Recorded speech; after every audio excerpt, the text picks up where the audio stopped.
시간은 없고 공부는 해야겠고 찾기는 귀찮고 책만 펴면 잠이 오는 직장인들을 위한 방송 직장인들의 출근길 대학원 직지신공 시작하도록 하겠습니다. 와.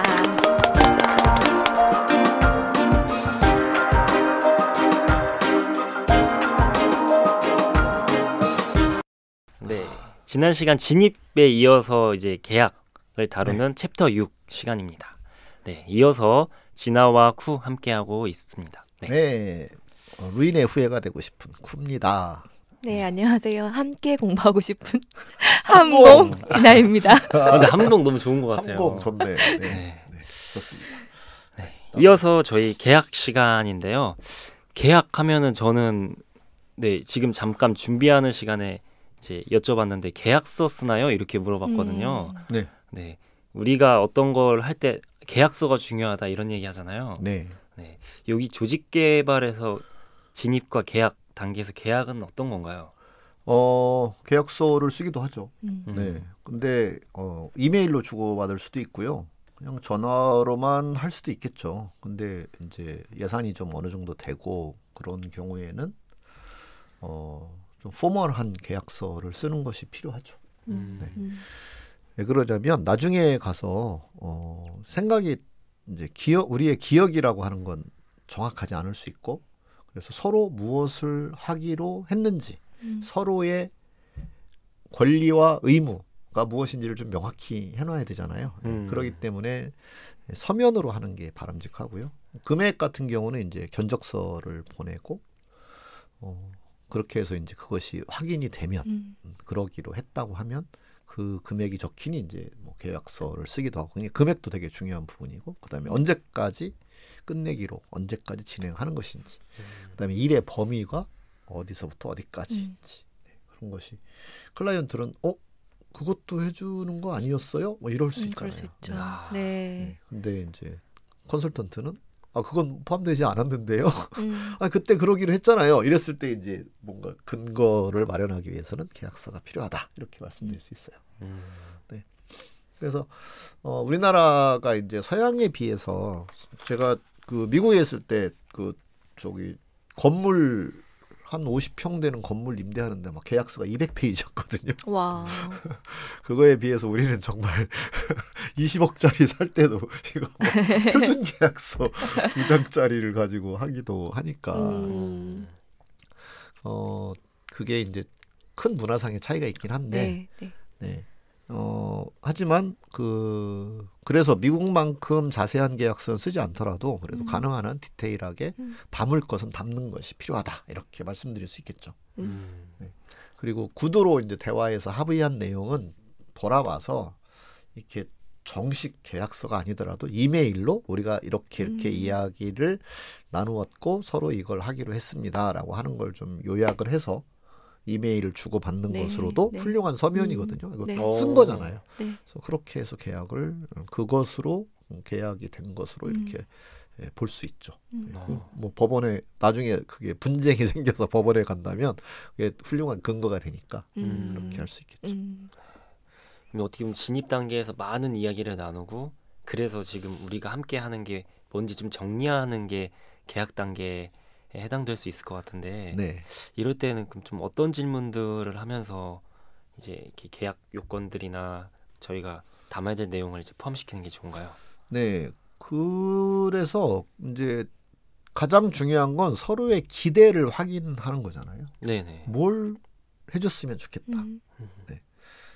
서로가 기대가 있는 거죠. 서로 기대가 있으니까 서로 이 계약이라고 하는 건 서로 쌍방이 서로 원하는 게 있고 원하는 걸 서로 교환하는 거잖아요. 네. 그죠?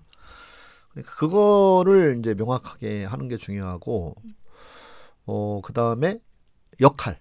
뭐 예를 들어서 좀 구체적으로 말하면 저희 같은 경우 문구는 누가 준비하나요? 이런 거. 그다음에 장소 예약은 누가 하나요? 장소는 누가 선택하나요? 이런 것들이 다 서로 이제 얘기를 다 확인해서 해야 되는 거죠. 근데 서로 그거 당신이 하기로 하지 않았어요? 서로 확인하지 않으면 나중에 가서 분쟁이 생긴다. 그렇게 얘기할 수 있겠죠. 지나가 보시기에는 계약 단계에서 네. 이제 어떤 게 좀 중요하셨던 것 같아요? 역할 부분이 제일 중요했던 것 같긴 해요. 네, 네. 그게 정리되지 않으면은 사실 클라이언트 입장에서는 더 많은 걸 요구할 수밖에 없거든요. 더 많이 해주길 바라고. 그래서 그 부분을 잘 합의를 한 내용을 서면으로 정리하는 작업이 되게 필요할 것 같고, 그리고 이게 모든 프로젝트마다 해당은 안 되겠지만 결과물에 관한 것도 정리를 하는 게 좋은 것 같더라고요. 결과물을 나중에 어떻게 뭐 활용할 것인지, 예를 들어서 저희 뭐 저작권이 있는 뭔가 그런 거에 대해서는 어떻게 활용해야 될지, 활용을 못하게 하는지, 약간 이런 거에 대한 것도 계약에 되게 중요한 내용이라고 생각이 들거든요. 네. 그 흔히 범하는 게 이제 우리 흔히 그런 말 하잖아요. 세상에 당연한 것은 없다. 네. 근데, 그건 당연히 해줬어야죠라고 이제 이야기하는 경우가 있어요. 그래서 그런 것이 예상되는 것을 이제 컨설턴트가 미리 짐작해서 확인을 해봐야죠. 네, 네, 네. 그래서 보고서. 이제 보고서를 작성하는 것도 보고서를 안 쓸 수도 있고 쓸 수도 있는데, 고객의 입장에서는 그 보고서 당연히 해주는 거 아니었어요? 뭐 이런 식의 이제 이야기를 하는 건데, 컨설턴트는 보고서는 별도의 견적이 필요합니다라고 생각하고 있었을 수 있는 거죠. 네, 근데 이 생각이 교환이 안 되면 나중에 가서 분쟁이 발생하는 거예요. 네, 그다음에 보고서인데 클라이언트가 생각하는 보고서의 형식, 수준 네. 이런 것과 또 컨설턴트가 생각하는 게 또 차이가 날 수 있거든요. 네. 그러면 그것에 따라서 이제 금액이나 뭐 프로젝트 기간이나 이런 것들이 다 달라질 수 있는 건데, 그런 부분을 대화하지 않은 채 그냥 서로 짐작만 해가지고는 나중에 문제가 생긴다. 네. 그래서 그런 걸 확인하는 것이 필요하고요. 그 다음에 그 지난번 에피소드에서 그 4가지 그 모델이 있다고 그랬었잖아요. 네네. 뭐죠? 엑스퍼트 모델이 있고, 그다음에 닥터 클라이언트, 그다음에 정비사 모델이 있고, 그다음에 오디 모델이 있는데, 정비사 모델이라고 생각하는 경우가 있어요. 그러니까 예를 들면 뭐 구조 조정을 하고 싶은 거예요.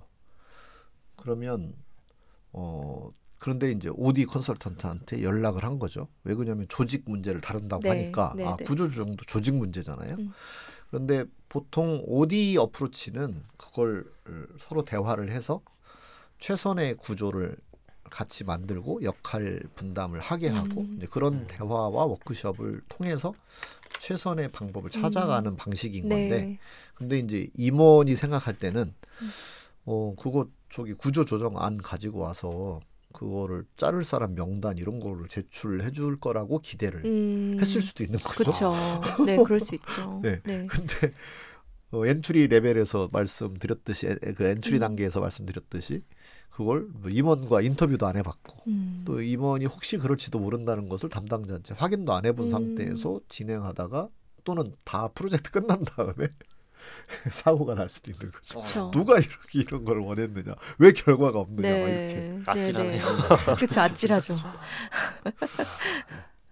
네, 그래서 이거랑 좀 관련해서 이 책에서 계약의 목적을 9개로 잘 정리해서 설명을 해주고 있더라고요. 네, 그 부분 나눠주시면 좋을 것 같아요. 네, 그 이제 계약, 그러면 지금 이제 설명한 것들이 그 계약의 목적에 해당하는 건데, 그리고 지금 말씀을 이제 들어보면 엔트리 단계도 그렇고 이 컨트랙팅 단계 사실 거의 결합되어 있어요. 그러니까 엔트리 딱 끝나고 그다음에 컨트랙, 이게 아니라 엔트리 단계가 이 컨트랙을 해가기 위한 동시에 진행되는 단계다, 이렇게 보시면 되고요.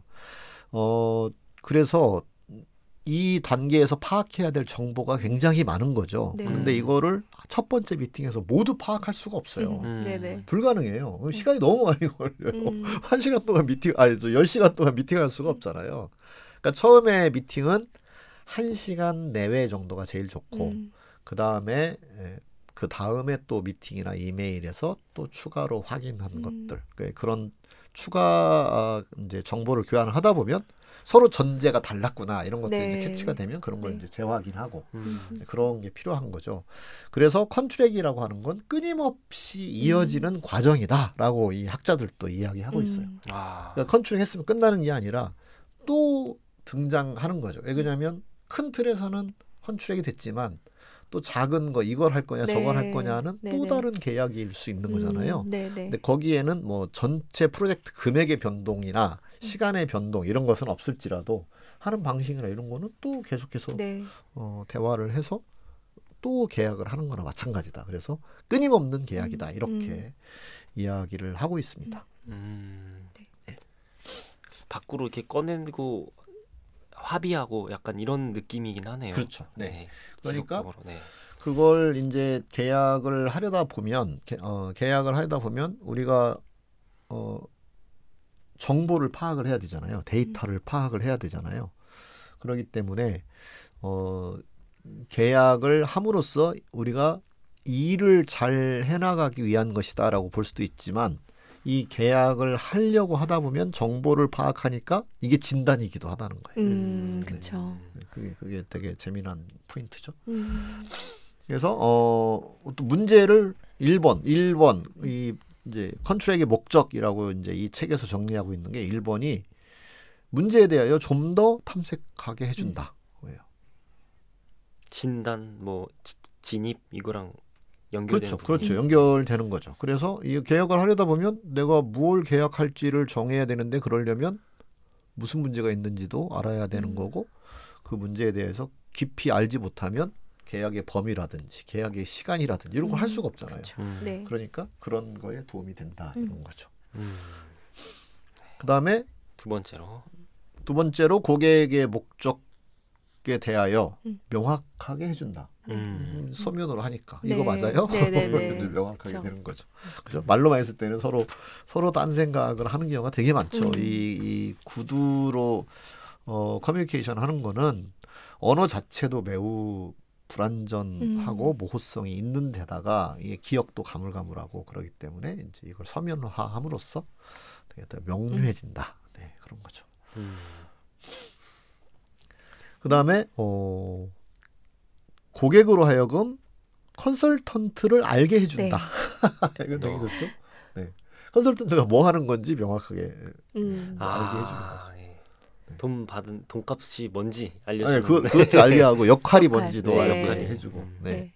근데 아까 예를 들면 이렇게 뭐 직원을 잘라내는 역할을 해줄 거라고 생각했는데 그게 아니었구나라고 하는 것을 이제 인식시켜 주는 거죠.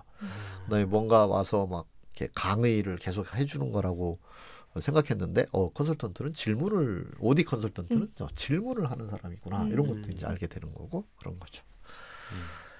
그다음에 네 번째가 조직이 무엇을 해야 하는지 변화를 위해서 무엇을 해야 하는지를 이해하게 도와준다 그런 거죠. 그래서 예를 들면 뭐 이직률이 생겨났다라고 했을 때 그 이직률을 낮추기 위해서 이제 컨설턴트와 대화를 하다 보면 그러면 이건 지금 평가 시스템이 공정하지 못해서 사람들이 불만이 커진 것 같다. 그러면 조직이 이제 성과 평가 시스템을 바꿀 때가 됐습니다라고 하는 조직의 커미트먼트가 생기는 거죠. 그렇죠? 네. 그런 것들이 이제 진단과 그 엔트리 레벨, 그다음에 그 엔트리 단계 그리고 계약 단계에서 이루어지는 것이다. 이렇게 말씀드릴 수 있고요. 그다음에 다섯 번째가 서로 뭘 해야 이 프로젝트가 성공할지를 알게 해준다. 네, 그런 환경을 만들어준다. 그러면 조직개발 컨설턴트도 이 프로젝트가 성공해야 되겠죠. 그렇죠. 네. 그다음에 고객도 성공해야죠. 서로 성공을 해야 돼요. 그게 그쵸. 윈윈이잖아요. 네. 그래서 그런 성공을 하려면 이제 역량 있는 컨설턴트라면 뭐 이런 거 해주시고 저런 거 해주시고 저런 것도 해주시는 것이 필요합니다. 그런 거. 예를 들면 뭐 회사 안에서 뭐 워크숍을 하기로 했다. 그러면 근데 물어봐야 되겠죠. 그러면 여기 전화 오고 그러면 이렇게 불려다니지 않으시느냐. 그러면 맨날 불러다니죠. 그리고 노트북 들고 와서 막 일합니다. 뭐 이런 이제 이야기를 들을 수 있잖아요. 그랬을 때 예산이 허락된다면 그리고 이 프로젝트가 중요하다고 생각한다면 어디 좀 밖에 멀리 떨어진 데 가서 워크숍을 개최하는 것이 좋을 것 같습니다. 네. 그러면 이제 그게 이제 그런 환경을 만들어내는 거죠. 그래서 거기 가서 진지하게 이야기해 볼 수 있도록 그런 이야기를 들려줄 수 있는 거고요. 여섯 번째는 시간 언제까지 끝내야 된다. 네. 그리고 서로 기대를 명확하게 한다. 네. 거죠. 네. 그래서 이건 뭐 6개월에 끝내는 게 좋을 것 같습니다. 그다음에 2주에 한 번씩 이렇게 대화 시간을 갖는 것이 좋겠습니다. 그다음에 성과 평가는 뭐 연초부터 이거 새로운 제도로 시행을 하려면 이건 10월까지는 마무리되어야 그다음에 뭐 안내를 거쳐서 실무적 준비를 한 다음에 1월에 시행할 수 있겠습니다. 이런 이제 타임라인을 명확하게 하는 거. 그래야 이제 그게 계약서에 그걸 계약서에 담아야 되기 때문에 언제까지 끝낸다. 그러면 그런 것도 명확해진다. 그런 거죠. 그다음에 7번째 서로 어떻게 상호작용, 서로 이렇게 의견을 어떻게 주고받을지에 대하여 알게 해준다. 그래서 서로 이제 커뮤니케이션 주고받는 방법, 뭐 이메일로 주고받는다든지 뭐 이렇게 왜 컨설팅 계약을 하다 보면 오스틴 자주 하지 않나요? 한 달에 한 번, 일주일에 한 번씩 진도 보고 뭐 이런 거 하지 않나요? 아, 네, 주차 보고. 네, 주차 보고라고 네, 보통 뭐 1주차, 2주차. 예. 네. 그래서 그런 것들을 또 어떻게 그러면 서로의 기대한 대로 잘 가는지 아닌지 그걸 우리 일주일에 한 번씩은 미팅을 해서 리뷰를 하는 시간을 갖자라든지 그런 것들도 계약서에 포함되는 것이라고 할 수 있겠죠. 네. 그 다음에 8번이 confidentiality. 이거 되게 중요합니다. 네. 네. 민감한 곳들은 진짜 이걸 중요하게 생각하잖아요. 매우 중요하죠. 네. 그러니까 내부의 어떤 기술적 정보에 대한 confidentiality도 매우 중요하고요. 그 다음에 사적 정보.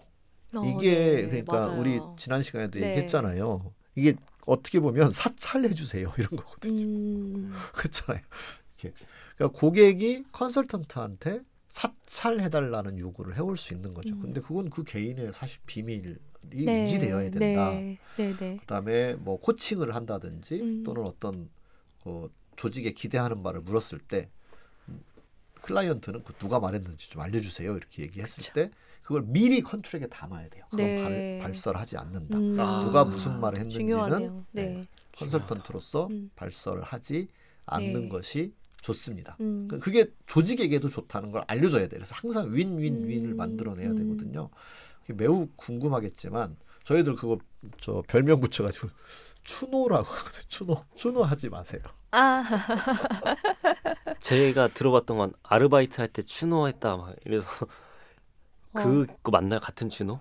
아르바이트 추노는 제가 잘 모르겠는데요. 그러니까 하다가 뭐 이제 공고 보고 뭐 꿀알바해서 갔는데 엄청 힘든 거예요. 그러면 이제 잠시만요, 저 화장실 좀 갔다 올게요 하고 그대로 도망가는 걸 추노했다. 그래서 저는 추노해서 이게 어떤 저희는 그냥 어감만 따온 건데 네. 그러니까 뭘 좀 추적해달라. 그리고 워크숍 끝나면 이거 누가 이 말 했어요? 그쵸. 이런 거 물어보는 경우가 진짜 많아요. 아, 쫓았다 이런 그렇죠. 의미구나. 네. 네. 그래서 이렇게 추적 발언자 추적. 네, 그걸 그냥 하긴 추노도 보면 도망가는 사람 있고 잡으러 가는 사람이 잡으러 있으니까 다니는 거죠. 네. 여기서는 잡으러 가는 사람이네요. 그렇죠. 네. 네.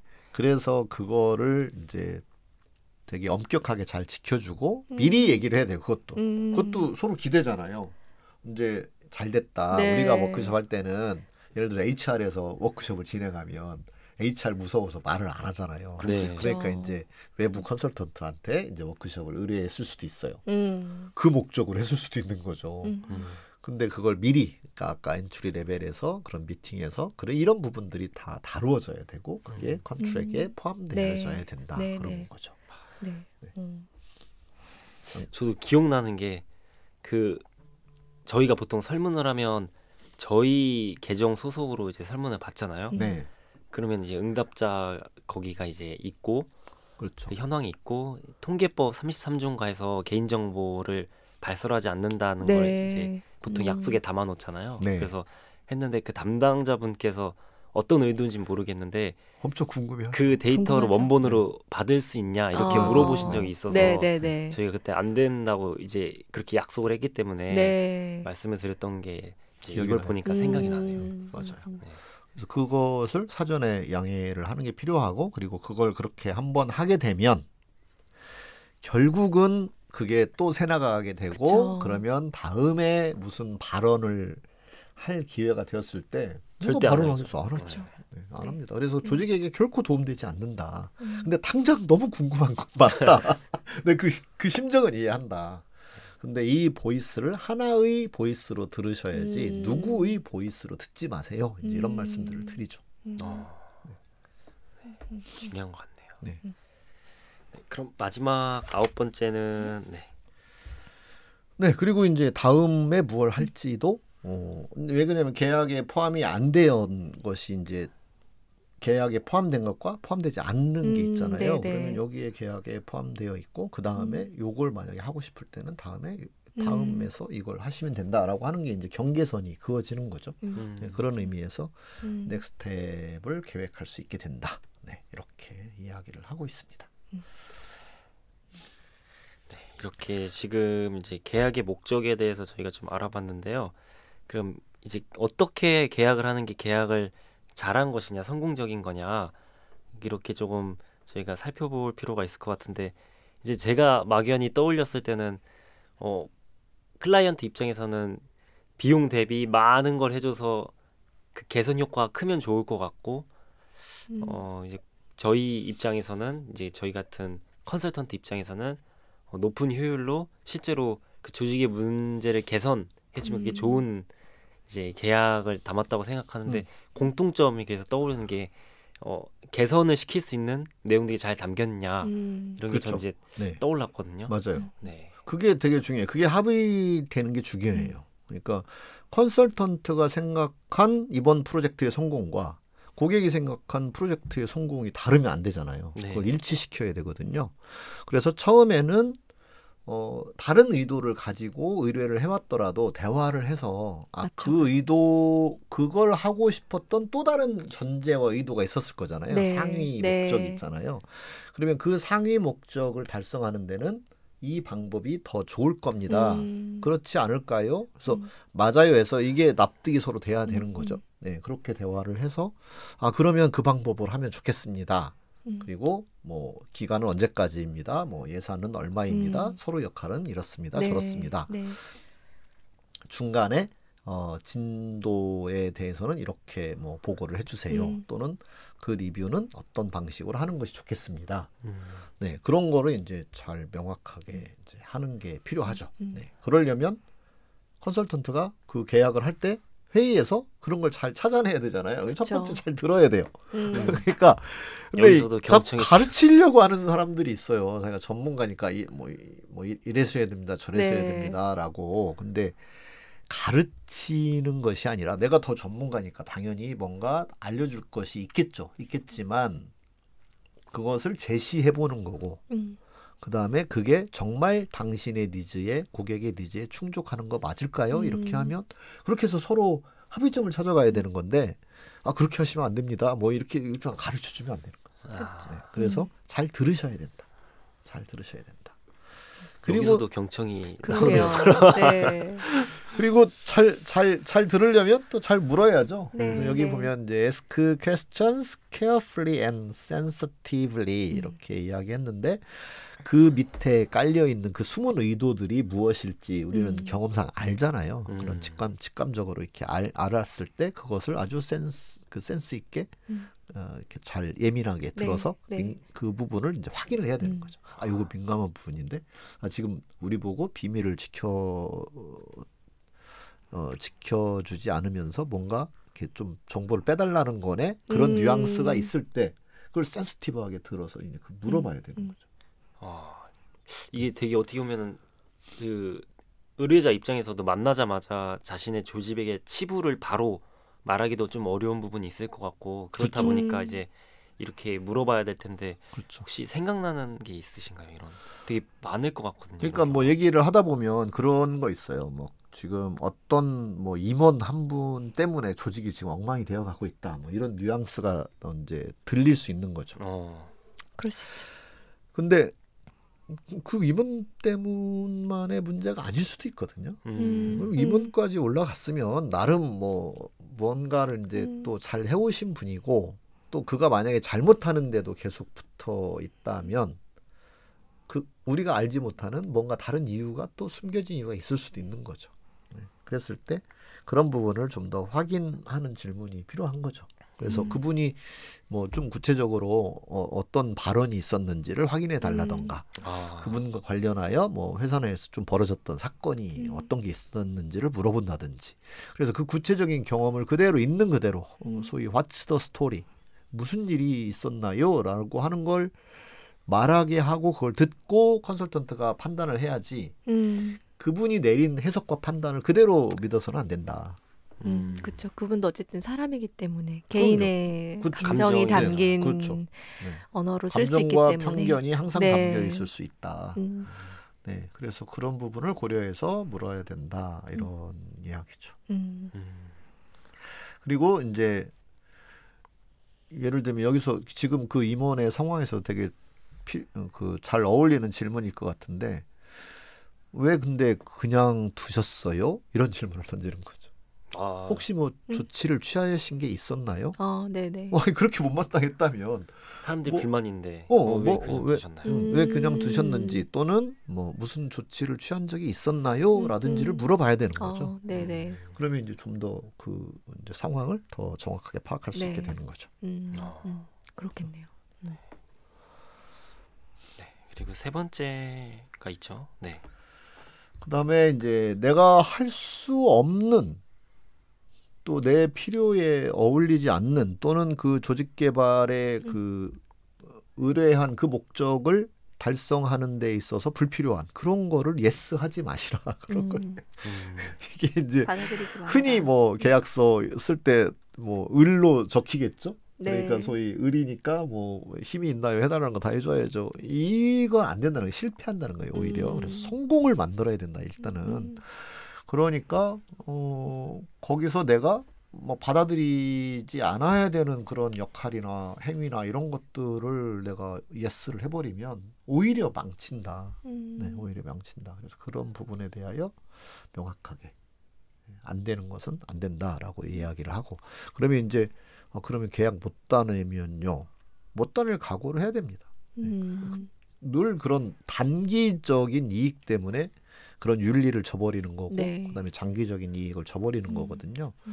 그래서 그걸 안 들어주면 당신과 계약할 수 없어라고 한다면 그러면 그때는 그냥 이건 실패할 프로젝트를 내가 안 하게 되었다라고 긍정적으로 생각할 수 있는 거잖아요.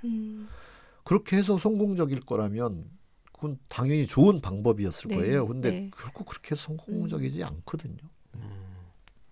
그럼 이거랑 좀 비슷하게 아마 많은 분들이 그래도 비윤리적이라고 생각되면 그래도 조금 이거는 포함하지 않는 게 낫겠다라고 생각을 할 텐데 그런 내용이 있을 수 있잖아요. 계약에서 조금 나한테 무리가 될 수 있는데 컨설턴트한테는 그래도 이걸 해주면은 그 고객한테 좋을 거라고 생각하니까 뭔가 충분한 대가는 아니지만 이런 것도 계약사항에 그냥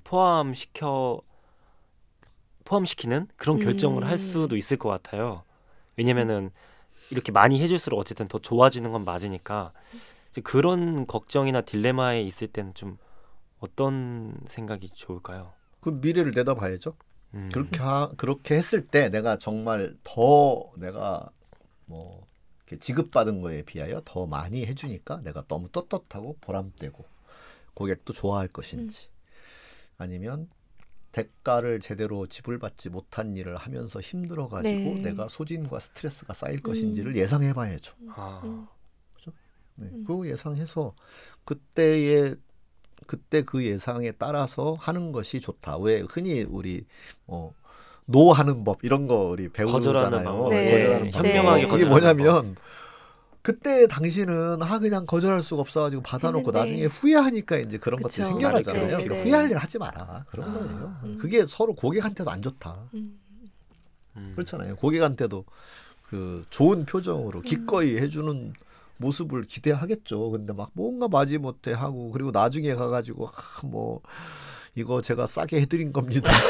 뭐 이거 원래 안 해드리는 건데 그런 얘기를 구질구질하게 할 필요가 없잖아요. 그죠? 차라리 못 따는 한이 있어도 딱 명확하게 하는 게 차라리 낫다. 그렇게 하고 그게 내가 그런 마음이 들 거라면 견적에 포함을 시켜서 피를 받고 하고 그렇지 않으면 즐겁게 아니 내가 여기까지 즐겁게 할 수 있다. 그러면 해주는 거죠. 하는 거죠. 네. 그렇죠. 네. 네, 알겠습니다. 그게 중요한 부분이죠. 네. 이제 이렇게 나한테 맨날 거절하겠네 이제 오스틴. 걱정되네. 오늘 거절하는 꿀팁을 배웠네요. 내가 기쁜지 안 기쁜지. 그럼요. 네, 내가 기꺼이 할 수 있는지, 내가 보람되게 할 수 있는지, 네, 되게 중요해요. 이건 제가 행복하지 않을 것 같아요. 그렇죠. 네, 그렇게 얘기하는 거예요. 네. 그래서 네, 오스틴 이번에 우리 저기 해외 연수 갈 때 오스틴 포함되면 내가 기분이 안 좋을 것 같아. 근데 저는 제가 없이 쿠가 가서 웃고 있는 사진을 보면 저도 행복하지 않을 것 같아요. 알았어요. 우리 다시 한번 딜을 해봅시다. 네. 그러면 지금 이 표에서 너무 이런 다양한 요소들을 저희가 이야기했는데 8가지로 계약에 포함되어야 되는 요소들을 딱 이렇게 정리해서 주셨거든요. 네. 네. 그러네요. 체크리스트 같이 이게 좋네요. 포함돼야 된다. 이렇게 좋아요. 좀 생각하면 좋을 것 같아요. 네, 8개 포함사항, 네. 계약 포함사항. 이거 아주 좋네, 체크리스트. 네. 1번은 고객이 설명한 문제 정의. 고객이 이러이러한 게 문제라고 얘기했다. 네. 이런 거네요. 그다음에 implications of the problem on the business organization. 그리고 그 업무나 조직에 있어서의 문제의 시사점. 네. 그러니까 그걸 얘기를 들었는데 그걸 그대로 있는 그대로가 아니라 이제 그거로부터 유추되는 여러 가지 시사점들을 이제 써봐야 된다는 거죠. 네. 그러니까 예를 들면 우리 계속 이직률 이야기나 요즘 퇴사 시대라서 네. 이직률 이야기 자꾸 하게 되는데 맞아요. 뭐 이직률을 이제 문제라고 본 거예요. 그래서 이직률을 좀 낮추는 방법을 찾았으면 좋겠다라고 해서 이제 이직률 뭐 높은 이직률 이것이 이제 문제라고 했을 때 그것이 주는 임팩트에 대하여 이제 생각해서 좀 적어 놓으라는 거예요. 이직이 생기면 뭐 남아 있는 직원들의 어떤 동요, 심리적인 동요, 심리적인 동요 그런 것도 있고, 그다음에 지적 재산이 유출되는 것도 있고, 그다음에 채용에 대한 비용 부담, 그다음에 업무의 공백 뭐 등등 이런 것들이 이제 있는 거잖아요. 근데 그런 거를 이제 써보라는 거죠. 네. 그래서 잘 됐을 때는 이런 것도 같이 좀 개선될 거다 이런 걸 예측해 볼 수 있겠네요. 그렇죠. 네. 그래야 그 뒤에 방법이 타당한지가 그걸 보면서 이제 이렇게 테스트를 할 수 있는 거죠. 혹은 이것들 중에서 컨설턴트가 개입해서 할 수 있는 부분과 없는 부분을 그렇죠. 또 나눠볼 수도 있을 것 같아요. 이런 걸 정리해 보면. 네. 그 다음에는 이제 어떤 방식으로 이걸 문제를 풀 거냐. 그래서 메소덜러지와 어프로치에 대해서 써준다. 그러면 뭐 예를 들어서 뭐 역량 모델링을 해달라 그러면 아예 모델을 우리가 다 연구해서 인터뷰해서 만들어서 주겠습니다. 이건 이제 그 엑스퍼트 모델이죠. 그 모델로 한다는 것인지 아니면 구성원들이 참여하는데 뭐 40명씩 5차례 참여해서 모델을 함께 만들어서 정리하겠습니다. 그리고 그때 정리도 여기 TFT가 직접 하도록 그렇게 해서 본인들이 결과를 내놓는 자부심을 느끼도록 하겠다. 이런 방법을 할 건지 아니면 워크숍에 참여해서 목소리만 내주고 그걸 정리하는 것 컨설팅 회사에서 할 건지 이런 것들을 이제 이게 방법론에 해당하는 거죠. 네. 그다음에 데이터 게더링 프로포절 그건 이제 우리가 서베이를 할 건지 뭐 우리가 관찰 평가를 할 건지 아니면 인터뷰를 할 건지 저희가 잘 하는 그룹 다이내믹스 인터뷰를 할 건지 뭐 등등에 대하여 거의 써놓고 그죠? 네. 그다음에 이번 프로젝트에 고객이 특별히 요청한 거 뭐 그런 거 뭐 꼭 CEO와의 대화를 꼭 참여 한 번은 뭐 해달라 뭐 이런 요청이 있다든지 아니면 뭐 그 워크숍 할 때 먹을 것은 좀 고급으로 해달라 이렇게 요청할 수도 있잖아요. 그죠? 그런 것들 이제 좀 특이 사항들을 써놓으면 되는 거죠. 그 다음에 타임테이블 전체 이제 쭉 타임라인 마일스톤 그러니까 로드맵을 쭉 써는 언제 시작해서 언제 끝나는 건데 그 중간에 뭐 몇 주 차에 워크숍이 있고 뭐 CEO와의 인터뷰가 언제 있고 중간 보고가 언제 있고 뭐 이런 거. 그렇죠? 네. 장기 프로젝트라면 항상 들어가는 거네요. 그렇죠. 네. 그 다음에 서로의 역할과 요구 사항을 이제 써놓는 거죠. 네. 그래서 클라이언트는 뭔가 문제가 해결되는 것을 원할 것이고요. 그 다음에 이제 롤은 누가 하는 것이 더 비용 효율적이냐 이런 걸 생각하시면 돼요. 예를 들어서 사내 강의장에서 교육을 해요. 근데 그러면 거의 그 강의장의 전용 강의장이라면 문구가 다 거기 이미 마련되어 있을 거잖아요. 그러면 그때는 문구 준비는 클라이언트 쪽에서 하면 좋죠. 근데 외부에서 해요. 그러면 사실 컨설턴트가 그 문구를 준비해서 딱 세팅을 하는 것을 더 기대하겠죠. 네. 그래서 그런 걸 역할을 하고 거기에 따른 이제 서로 비용 부담을 하면 된다. 이렇게 보면 될 겁니다. 그죠? 그다음에 컨피덴셜리티는 어떻게 한다라고 하는 것도 계약서에다가 넣고. 네. 그러니까 우리가 컨설턴트가 준수해야 되는 비밀 준수. 그것도 있고. 그다음에 아까 그 참여하는 사람들이 발언한 것에 대해 추적하지 않는다라고 하는 사항도 넣고 회사에서 알게 된 그런 것들을 외부에다 얘기하지 않는다 그런 것도 있고 그래서 그런 것도 뭐 좀 더 구체화시켜서 이야기할 수 있어요. 예를 들면 전략 수립이다 이런 거 되게 중요하잖아요. 그러면 아예 전략 수립 워크숍 자체를 했다는 것 자체도 발설하지 마세요. 정도의 컨피덴셜리티인지 전략의 내용에 대하여 어떤 부분이든 발설하지 않도록 한다는 것인지 사진만 안 찍으시면 됩니다. 인지 여러 거기서 레벨 차이가 있을 수 있잖아요. 그래서 그렇게 보시면 됩니다. 그리고 뭐 예를 들어서 이제 기록 유지상 어떤 장면에서 녹음이나 영상 촬영 같은 걸 할 수도 있잖아요. 그런 것들에 대한 허용. 그 다음에 그것을 반드시 그러면 프로젝트가 끝났을 때는 다 폐기하는 것으로 그렇게 이제 계약을 할 수도 있고 이제 사안에 따라서 다양하다 이렇게 볼 수 있겠죠. 거기에 이제 벌칙 조항까지도 포함할 수 있어요. 되게 중요하고 민감한 프로젝트라고 하면. 그래서 이제 벌칙 조항도 포함될 수 있겠죠. 그죠? 그 다음에 금액, 컨설팅 피가 포함될 거고요. 그 다음에 거기 참여하는 사람들의 어떤 자격 요건, 뭐 박사가 포함되는지, 뭐 영어 능력이 뭐 어느 정도인지, 그 다음에 전문 분야가 뭐 어떤 것인지, 또 경력이 뭐 얼마 이상인지 등등. 에 대하여도 이제 포함시키는 거죠. 근데 뭐 고객은 당연히 석박사들이 우르르 와서 할 줄 알았는데 보니까 학위 있는 사람이 없다거나 또는 경력이 뭐 한 그래도 최소한 10년 이상은 올 줄 알았는데 뭐 2, 3년 경력자가 온다거나 그러면 이제 불만이 생기겠죠. 그럴 수 있죠. 그런 것들도 함께 포함된다 이렇게 보시면 되겠습니다.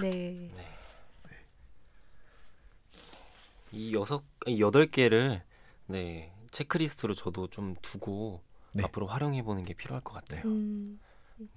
훌륭합니다. 근데 여기 재계약이라는 말은 나오는데 아까 말한 좀 연속성이랑 관련되는 걸까요? 네, 그렇죠. 그래서 이거는 뭐 크게 중요한 부분은 아닌 것 같아서요. 매 워크 저는 이제 흔히 그런 말을 많이 했거든요. 고객한테도 흔히 하는 말인데. 우리가 OD 컨설팅을 진행하는 그 매 순간 끊임없는 진단이다. 그러니까 워크숍은 문제를 해결하고 실행하는 것이면서 동시에 진단이다. 뭐 예를 들면 저희가 조직을 진단하기 위해서 워크숍을 해요. 그럼 거기서 막 모여서 얘기를 해요. 그러면 그 얘기 자체가 이분들에게는 뭔가 소통의 기회를 한번 가진 그런 경험이 되는 거예요. 그럼 그 자체도 조직 개발에 일단 도움이 되는 이벤트인 거예요. 그래서 그게 하나의 실행이기도 하면서 동시에 거기서 그분들이 발언한 내용이 또 다 진단의 데이터로 쓰여지는 거죠. 그러니까 계속 이제 워크숍이 진행되다 보면 뭔가 새로운 사안들이 불거질 수 있잖아요. 그러면 그 사안의 처리에 관하여 끊임없는 계약을 하는 거죠. 그렇게 한 번에 딱 이렇게 정한다고 절대 되지 않으니까. 그럼요. 그래서 그런 여지를 처음 계약할 때 이야기를 해두는 것도 필요하고 그 다음에 하다 보니까 정말 다른 방향으로 갈 수도 있고 그 다음에 예를 들어 진단만 해달라. 라고 이제 의뢰를 받는 경우도 있죠. 진단과 그 진단에 따른 처방만 제시를 해주세요. 제안만 해주세요. 이런 거죠. 그러면 그 다음에 이제 또 후속 그 계약을 또 이어서 갈 수도 있겠죠. 굉장히 다양하다 이렇게 보시면 됩니다. 후속 계약을 한다니까 되게 기분이 좋은 모양이네. 미소하죠. 그렇죠. 후속 계약 한다는 건 내 연봉이 올라가겠고 뭐 약간 그런 분이 만족한 상황이 되니까. 네. 여기서도 윤리적인 문제를 3가지 계약 단계에서 있어서 마지막으로 이걸 좀 다뤄보면 좋을 것 같아요. 네, 계약에서도 이제 앞에 그 엔트리 단계와 되게 비슷한데요. 여기서도 미스리프레젠테이션 할 줄 모르는 걸 할 줄 안다라고 그렇게 하지 마라. 그 다음에 이 결탁하지 마라. 짜웅 좀 이상하긴 하지만 이렇게 서로 비밀스럽게 서로 이렇게 은밀한 계약을 하지 말라는 거예요. 그러니까 우리가 떳떳하지 않을 계약을 하지 말라는 거죠. 결탁하지 마시라 그런 거예요. 그 다음에는 뭐죠? 가치관과 이제 서로 목적이 서로 컨플릭트를 이루는, 그러니까 담당자 목적과 회사의 목적이 다를 수도 있고, 그 위에 상사의 목적이 다를 수도 있고, 그런 부분이 다름을 다 확인을 해서 하나의 합의된 그런 계약을 해야 되는 거고, 그리고 특히 주의해야 되는 게 이제 스파이 노릇하지 마라. 이거 아까 얘기했죠. 추노하지 마시라. 여기 아예 써놨어요. 스파이하지 말라. 그러네. 스파이라고 아예. 클라이언트가 스파이 좀 해달라고 요청할 때가 있다는 거죠. 그때 그게 윤리적인 문제가 되는 거죠. 그죠? 그다음에 기술적으로 자기가 좀 열등한 부분, 잘 못하는 거, 서투른 영역에 대해서 마치 그것이 있는 것처럼 그렇게 포장하지 마시라. 그런 거예요. 뭐 흔히 일어나죠. 흔히 일어나는 일입니다. 저 같은 경우 이제 영어 잘 못하면서 영어 워크숍을 한다라고 할 때 제가 마치 잘하는 것처럼 그렇게 해서 일을 따내기 위해서. 근데 저는 맨날 얘기하거든요. 저 영어를 잘 못합니다. 영어 못합니다라는 말을 꼭 하거든요. 그리고 저희 크루가 전화할 때 저 영어 잘한다고 하지 마시라. 근데 저희 멤버들은 저한테 영국에서 석사를 하셨잖아요. 이래 오해가 생길 수 있다는 거죠. 맞아요. 당연히 석사 2개나 했죠. 당연히 잘하실 줄 알았던 것 같아요. 저도.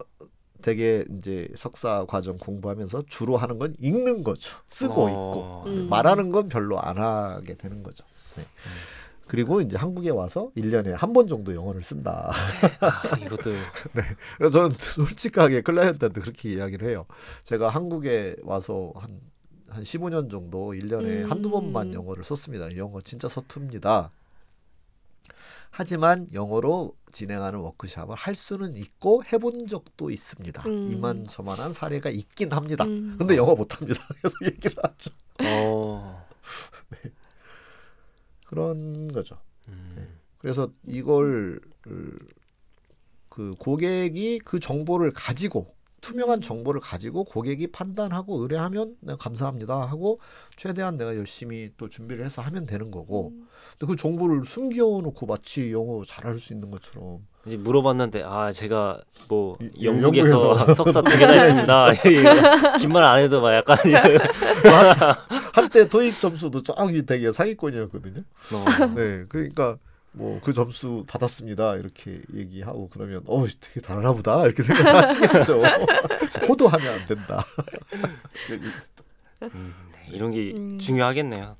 또 부족한 부분은 솔직하게 부족하다고 이야기할 수 있어야 하는 게 또 윤리식이 중요합니다. 그러니까 그 앞에 이제 미스리프레젠테이션에서는 뭐 예를 들면 제조업에서 해본 경험이 있으신가요?라고 이야기를 했을 때 제조업에서 해봤으면 해봤다고 하면 되고 안 해봤으면 안 해봤다고 하면 돼요. 다만 제조업에서 해보지 않았지만 이만저만한 점에서 유사한 점이 있기 때문에 가능할 것 같다라고 생각이 되면 그렇게 제안을 하면 되고 말씀을 드리면 되고. 근데 안 했는데 했다고 거짓말하면 안 된다. 참 비윤리잖아요. 그렇죠. 네, 근데 이게 이 교과서에 써 있는 이유는 이런 게 또 비일비재하게 그쵸. 일어나니까. 네. 그 하지 마시라. 일 따내는 것도 중요하지만 내가 솔직하게 이거를 부족하다고 이야기하는 것도 사실 막상 대화를 나누다 보면 어려울 수 있을 것 같다는 생각이 들어요. 그럼요. 네. 그래서 투철한 윤리 의식을 가져야 됩니다. 그러니까 의사와 똑같잖아요. 네. 조직을 건강하게 하는 게 조직개발 컨설턴트인데 네. 의사가 비윤리적이면 무슨 일이 생기나요? 그죠? 더 악화시키죠. 환자를 더 악화시키는 건데 심지어 생명까지 잃게 할 수 있고 조직개발 컨설턴트도 악화시킬 수 있다. 그러네. 네. 그러면 저희 챕터 6 진입과 계약에 대해서 다뤄봤는데요. 진아는 어떻게 좀 가장 인상 깊었던 게 있으신가요? 저는 이 계약 파트에서 생각보다 클라이언트들도 그분들의 역할을 정의해내는 것도 되게 중요하겠다 생각이 들었어요. 다른 건 모르겠지만 오디 같은 경우에는 저의 작은 경험으로는 그 담당자가 어느 정도 의지를 갖고 함께 하느냐도 되게 이 중요하죠. 성공에 되게 맞아요. 중요한 요인 같거든요. 대부분 계약이라고 하면은 당연히 을에 대한 역할이나 이런 것만 정리하기가 쉬운데 이 오디의 계약 같은 경우에는 그 담당자들 그 클라이언트 쪽도 어떤 거를 같이 할지 네, 그런 거를 정리해내는 그런 의무를 주는 것도 되게 중요하겠구나라는 맞아요. 생각이 들었어요. 네. 그러니까 조직 개발의 주된 방법론들이 다 참여하고 서로 공유하고 이게 이제 계속 소통을 통해서 조직을 건강하게 만들어내는 거란 말이에요. 그러니까 이게 몸으로 치면 신경망과 그 순환계, 이 혈류 이것을 막 활성화시켜서 건강을 회복하는 건데 그러려면 인터널 컨설턴트 또는 그 내부의 담당자가 그 부분에 대한 어떤 그 커미트먼트, 그런 의지 그런 것들이 없으면 안 되죠. 그러니까 그런 거에 대하여 그런 걸 또 인식하게 해주는 것도 컨설턴트가 해야 되는 역할이다. 저도 예전에 그 일부 그 진입 단계에서 있어야 되는 그런 인터뷰를 일부는 제가 한 적도 있는 것 같아요. 그게 이제 외부가 했을 때 더 효과적일까, 내부 담당자 했을 때 효과적일까, 그 사안에 대해서 그렇죠. 사전에 논의를 했을 때 이 부분은 내부 담당자인 제가 해도 전혀 불편하지 않고 오히려 더 좋은 답이 나올 것 같다, 참여를 이끌 것 같다라고 판단이 됐을 때는 제가 한 적도 있었거든요. 그래서 약간 그렇게 담당자의 역할이나 이런 것도 참여시켜서 정의해내는 게 계약 단계에 되게 중요하겠구나라는 생각이 들었어요. 이게 이제 외부 컨설턴트가 아직 신뢰가 쌓여지지 않은 상태에서는 사실 정보를 충분히 주지 않을 수 있기 때문에 그런 부분은 내부가 이렇게 얘기하고 차차 이제 서로 얼굴도 익히고 저 사람 잘하는 것 같아 하는 이제 신뢰가 생겼을 때 또 역할이 달라질 수 있고 그렇게 되겠죠.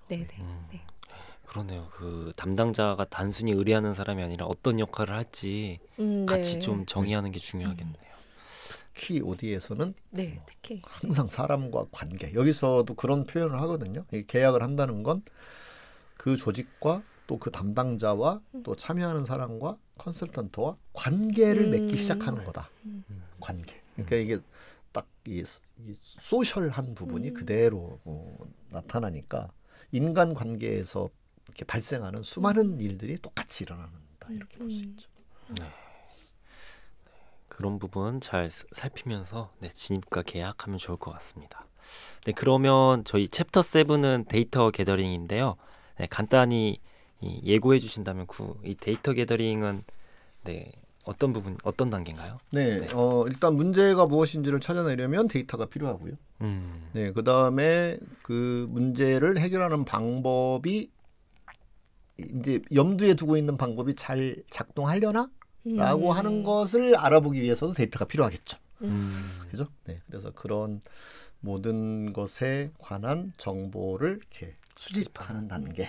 그 단계가 이제 데이터 게더링이다. 이렇게 보시면 될 것 같습니다.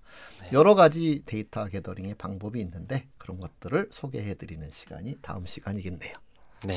그러면 다음 시간에 이어서 저희가 이제 본격적으로 조직 개발 프로젝트 단계에 착수를 하면 어떤 식으로 정보를 수집하는지 같이 살펴보면 좋을 것 같습니다. 이제 계약은 따냈으니까 본격적인 일을 잘해야죠. 일을 잘하면 되겠네요. 오늘 네, 계약과 진입 진아와 쿠가 함께 해주셨고요. 네, 말씀드린 대로 다음 챕터 7에서는 데이터 게더링 시간으로 찾아뵙도록 하겠습니다. 네, 오늘도 청취해 주셔서 감사드리고요. 네, 행복한 하루 되시길 바라겠습니다. 네, 감사합니다. 감사합니다.